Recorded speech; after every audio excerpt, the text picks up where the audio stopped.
ஓம் சாய்ராம். அத்தியாயம் 42. பாபா மகா சமாதி அடைதல். ராமச்சந்திர தாதா பாடில், தாத்யா கோதே பாடில். இவர்கள் மரணம் தவிர்த்தல். பாபாவுக்கு 1918ஆம் ஆண்டு செப்டம்பர் 28ஆம் தேதி லேசான ஜுரம் கண்டது. ஜுரம் 2-3 நாட்கள் இருந்தது. பின்னர் பாபா உணவு சாப்பிடுவதை நிறுத்தி கொண்டார். அதனால் நாளுக்கு நாள் பலவீனமானார். 17வது நாளன்று, அதாவது 1918ஆம் ஆண்டு அக்டோபர் 15ஆம் தேதி மாலை சுமார் 2:30 மணிக்கு பாபா தமது பூத உடலை நீத்தார். விவரங்களுக்கு தாத்யா சாஹேப் கபர்டேவுக்கு பேராசிரியர் நார்கேயின் 1918 நவம்பர் 5ஆம் தேதி எழுதப்பட்ட சாய்லீலா சஞ்சிகையில் உள்ளது. இதற்கு 2 ஆண்டுகளுக்கு முன்னர், அதாவது 1916இல் பாபா தாம் இயற்கை எய்துவதை பற்றிய குறிப்பு ஒன்றை கொடுத்தார். ஆனால் அதை அவர்கள் அப்போது புரிந்து கொள்ளவில்லை. விஜயதசமி அன்று மாலையில் மக்கள் சீமோலாங்கண்ணிலிருந்து திரும்பி வரும்போது பாபா திடீரென்று கடுமையான கோபோவேசம் அடைந்து தமது தலையணி, கம்பனி, லங்கோடு முதலியவைகளை எல்லாம் கழற்றி அவைகளை கிழித்து அவருக்கு முன்னால் உள்ள துணியில் எறிந்தார். இந்த சமர்ப்பணத்தை உண்டு துணியிலுள்ள தீ மிக்க ஒளியுடன் எரிந்து பிரகாசிக்க தொடங்கியது. கொஞ்ச நேரத்திற்கு பின் பாபா தொழுநோய் அடியவரான பாகோஜி சிண்டே தைரியத்துடன் அருகில் சென்று லங்கோடை கட்டிவிடும் முயற்சியில் வெற்றி பெற்றார். பாபா, என்ன இதெல்லாம், இன்றைக்கு தசரா விடுமுறை என்றார். பாபா தமது சட்காவை தரையில் அடித்து, இது என்னுடைய சிமோலாங்கன் என்றார். இரவு 11 மணி வரை சாந்தமடையவில்லை. அன்றிரவு சாவடி ஊர்வலம் நடக்குமா என்று அனைவரும் ஐயம் அடைந்தனர். 1 மணி நேரத்திற்கு பின் பாபா தமது சாதாரண நிலைக்கு திரும்பினார்.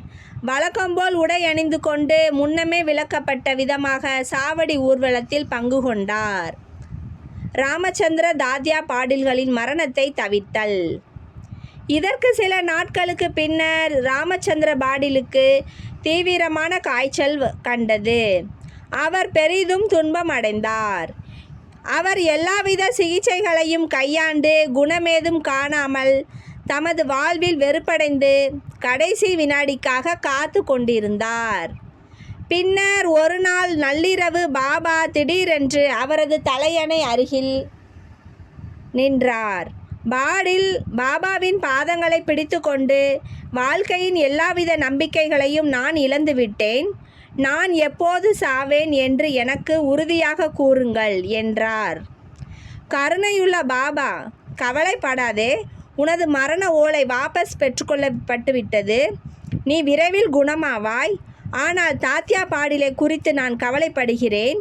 அவன் சக வருடம் 1918 விஜயதசமி அன்று மரணமடைவான்.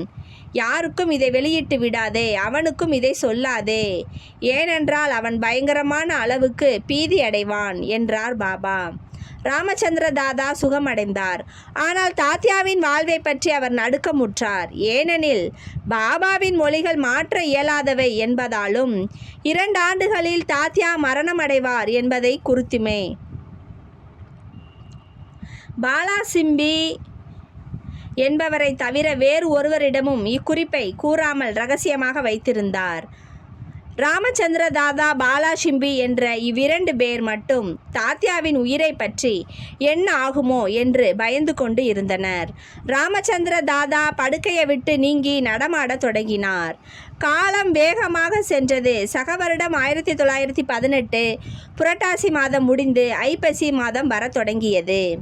பாபாவின் கூற்றுப்படியே தாத்யா காய்ச்சலினால் படுத்த படுக்கையானார். எனவே அவரால் பாபாவின் தரிசனத்திற்கு வர முடியவில்லை. பாபாவுக்கும் காய்ச்சல் வந்தது. பாபாவிடம் தாத்யாவுக்கு முழு நம்பிக்கை இருந்தது. தாத்யாவின் காய்ச்சல் மோசமடைந்து கொண்டே வந்தது. அவரால் அசைய முடியவில்லை.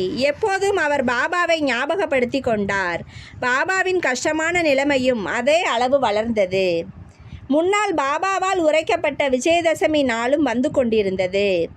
ராமச்சந்திர தாதாவும் பாலா சிம்பியும் தாத்யாவை பற்றி பயங்கரமான அளவு பீதி அடைந்தனர். பாபா முன்னுரைத்தபடி தாத்யாவின் முடிவு வந்துவிட்டது என்று அவர்கள் எண்ணி அவர்கள் உடல் நடுங்கி வியர்த்தது. விஜயதசமியும் மலர்ந்தது. தாத்யாவின் நாடி மிக மெதுவாக அடித்துக்கொள்ள தொடங்கியது. விரைவில் அவர் மரணம் அடைவார் என எதிர்பார்க்கப்பட்டது. ஆனால் ஓர் வினோதமான நிகழ்ச்சி நடைபெற்றது. தாத்யா பிழைத்து கொண்டார். அவரது மரணம் தவிர்க்கப்பட்டது.